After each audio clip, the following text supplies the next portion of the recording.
tampan, wajah yang sangat luar biasa membahagiakan hati kita, wajah yang sangat kita rindukan siang dan malam, yang membuat segala kesedihan hilang dan sirna, segala permasalahan seperti tidak ada permasalahan. Dialah wajah kekasih kita, Sayyiduna wa Habibuna Muhammad.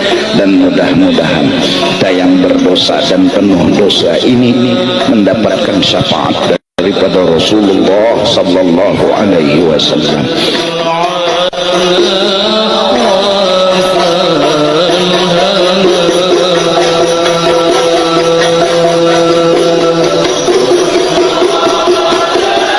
Mudahan Rasulullah yang sugih dengan segala kelebihannya memberikan kepada kita walau secuil rahmat, secuil berkat kepada kita, agar kita yang berdosa, yang banyak kesalahan ini menjadi selamat daripada dimurkainya Allah subhanahu wa ta'ala.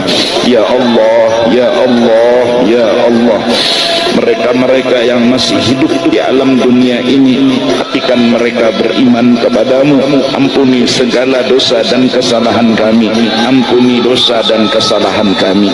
Orang-orang yang telah mendahului kami, berikan mereka syafaat kekasih-Mu ya Allah, berikan mereka